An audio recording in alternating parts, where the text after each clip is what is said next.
mom or dad die, they're kind of like, oh, you're not part of our group. Which is okay, because how nice for them for once in their life to be like, you know, they don't do it in a mean way, they're not going to exclude you because of it. But it's like, we're in this club and it's the last club you want to be in, but there's ownership and you can't get out of it. So you might as well find out how you can draw from your club. So I just want to add that there, especially on day one, Friday, there are pivotal moments where all of these feelings could burst open in a very different way, and it's more about the experience of camp, not just grief. So in the first, all of the kids, a lot of the kids will have a chance to meet each other and meet the camper. When they come on Friday morning, they're coming with all of those feelings because they're entering into something. They've never had this kind of grief camp. They're entering into this very strange situation. So on the bus, that's the first opportunity to really support, especially the younger ones, and the older ones as well. Support them in beginning to build that community, that peer support, because they are coming feeling fairly helpless and vulnerable and lonely and alone, and their fear of unknown and loss of control. So all of that will be happening.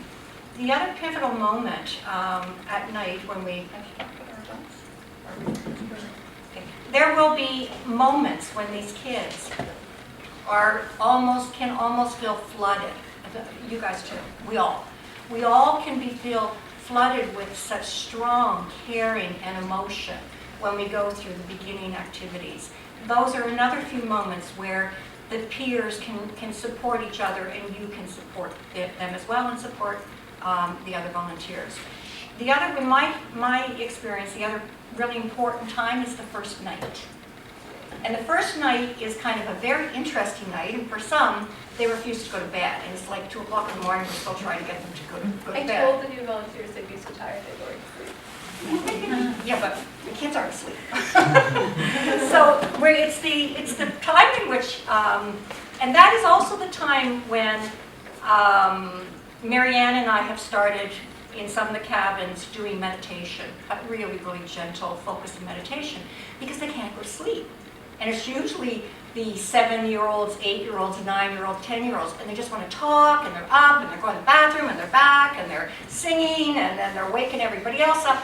So think ahead about if there's any ways that you can support around, and they're doing it because they're all, pumped up, but they're also doing it because underlying is a lot of those other emotions. In fact, one year I did some focusing meditation. I scared them. So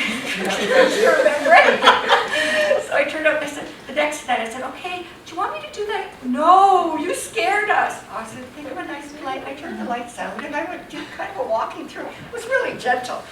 But I won't do it again. They taught me that. So think about ways you could do it with a story or a poetry or a song or something gentle, but they do actually need support, especially in the first day, moving out of some of those feelings that are also triggered by the experience of being in a strange place with people they don't know yet.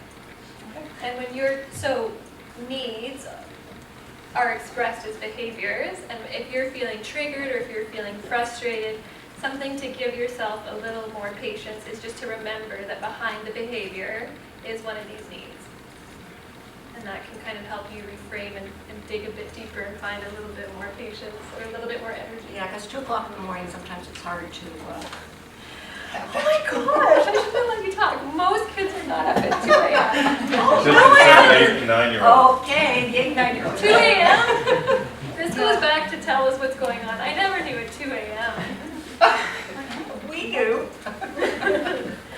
Okay, so this ties into the puddle jumping. So we talked about kids grieving in chunks. They can go back and forth, and so I've gone over this a bit. It's not uncommon for kids to be all of a sudden triggered. And they might be able to find the words or be able to identify what was triggering for them, and they might not.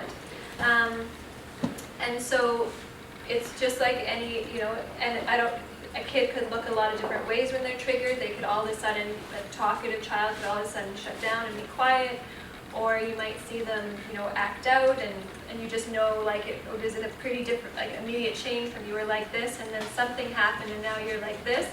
So it's just talking to them and seeing if you can help them identify what happened, talking about different things, if they're stressed and if they're showing signs of stress and you're worried they're not coping, to bring them to us, and we'll help see what we can do to help them calm down, and we won't let Nancy meditate with them though. Camp has a free pass for anything. We challenge and we encourage, we do not force. And that applies to you too. So volunteers, we can't ask campers to do things that we're not willing to do ourselves. So volunteers and staff are invited to share about the person in their life that died. So we have Friday night memory board, where everybody has the opportunity to come up with their group and put the picture up of their person on the memory board and say, this is my dad and he died in a car accident. And they're welcome to say, you know, a little thing if they want, but we're a group of 160, so it'll be, you know, that'll be part of your job, because you'll know the kids, to help them say, oh, that's great. Because we don't want, I mean, it's a fine balance, because you don't want to ever cut a kid off, and we're not going to do that, but we're dealing with different attention spans, and we want everyone to feel heard, and that people are listening and care about what they're saying and about their person. And just to add, that experience, depending on whether it's not raining, if it's raining, it will be different, but if it isn't, it is at night. We are at a camp. It's buggy.